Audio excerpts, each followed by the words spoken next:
तो supreme court का आज का फैसला उस एक्ट को सामने रखकर আসসালামু আলাইকুম রহমতুল্লাহি অবরাকাতু বিসমিল্লাহির রহমানির রহিম। খুশির খবর খুশির খবর খুশির খবর। সুপ্রিয় দর্শক মণ্ডলী, আপনাদের সকলের জন্য একটি অত্যন্ত খুশির খবর নিয়ে আজকের এই ভিডিওতে হাজির হয়েছি, যেটি জানার পর আপনি সত্যি খুশি হয়ে যাবেন। এই জন্য আজকের এই ভিডিওটি আপনাদের সকলের জন্য অত্যন্ত গুরুত্বপূর্ণ হতে চলেছে। ভিডিওটি একটু স্কিপ না করে শেষ পর্যন্ত দেখতে থাকুন, এবং আপনিও যদি আল্লাহর ঘর মসজিদকে ভালোবেসে থাকেন তাহলে অবশ্যই আজকের এই ভিডিওটিতে এখনই লাইক করুন। প্রিয় বন্ধুগণ, সুপ্রিম কোর্ট থেকে একটি বড় ফায়সালা চলে এসেছে, আর সেই ফায়সালাটি জানলে আপনি সত্যি খুশি হয়ে যাবেন। আপনারা সকলেই জানেন বাবরি মসজিদের রায় দেওয়া হয়েছিল, যেটি সুপ্রিম কোর্ট থেকে দেওয়া হয়েছিল, এবং বাবরি মসজিদকে ভেঙে সেখানে অযোধ্যায় মন্দির তৈরি করা হয়েছে।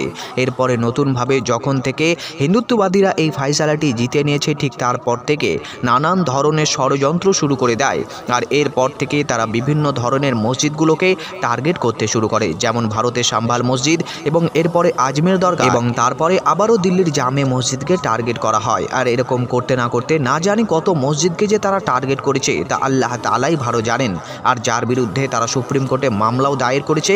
কিন্তু সুপ্রিয় দর্শক মণ্ডলী, আজকে একটি বড় খবর এবং খুশির খবর সামনে এসেছে, সেটি হলো সুপ্রিম কোর্ট একটি বড় সিদ্ধান্ত গ্রহণ করেছে। সেটি শোনার আগে যদি আপনি এখনও আমাদের এই চ্যানেলটিকে সাবস্ক্রাইব করে না থাকেন তাহলে অবশ্যই এই খুশির খবর শোনার আগে চ্যানেলটিকে সাবস্ক্রাইব করে নিন, কারণ এরকম সুন্দর সুন্দর ভিডিও আমরা আপনাদেরকে উপহার দিতে থাকি। এবং সাথে সাথে আপনি কোন জেলা থেকে বা কোন দেশ থেকে এই ভিডিওটি দেখছেন অবশ্যই কমেন্ট বক্সে জানাতে ভুলবেন না। সুপ্রিয় দর্শক মণ্ডলী, সুপ্রিম কোর্ট আজকে একটি বড় সিদ্ধান্ত গ্রহণ করেছে, আর সেটি হলো সুপ্রিম কোর্ট এটি রায় দিয়েছে যে এখন থেকে আর কোনো ধরনের মসজিদ মন্দির নিয়ে বিবাদ আদালতে গ্রহণ করা হবে না। অর্থাৎ বাবরি মসজিদের ফায়সালা হয়ে যাওয়ার পর আর নতুনভাবে যদি কোনো মসজিদকে মন্দির বলে দাবি করা হয় বা কোনো মন্দিরকে মসজিদ বলে দাবি করা হয়, তাহলে এসব মামলার ব্যাপারে সুপ্রিম কোর্ট কোনো রায় দিবেন না, আর এরকম ধরনের কোনো পিটিশনও সুপ্রিম কোর্ট বা আদালতে নেওয়া হবে না। নতুনভাবে আর কোনো দেশের মধ্যে ঝামেলা বাঁধাতে চায় না।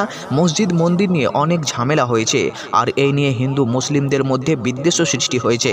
তাই নতুনভাবে আর দেশের মধ্যে কোনো ঝামেলা না হয় তার জন্য সুপ্রিম কোর্ট এই বড় সিদ্ধান্ত গ্রহণ করেছে। হ্যাঁ, তো সুপ্রিয় দর্শক মণ্ডলী, এই ছিল গুরুত্বপূর্ণ ভিডিও। আপনারা সকলেই জানতে পারলেন যে আজমের দরগাকে নিয়ে যে বিবাদ চলছিল তা এখন শেষের পথে, আর নতুনভাবে কোনো রকম মামলা আদালতে কবুল করা হচ্ছে না। তো প্রিয় বন্ধুগণ, এই গুরুত্বপূর্ণ খবরটি আপনাকে কেমন লাগলো, আপনি অবশ্যই কতটা খুশি হয়েছেন, আপনার মূল্যবান মতামত অবশ্যই লিখে ফেলুন। এবং সাথে সাথে এই ভিডিওটি আপনি কোন দেশ থেকে দেখছেন বা কোন জেলা থেকে দেখছেন অবশ্যই কমেন্ট বক্সে লিখতে ভুলবেন না।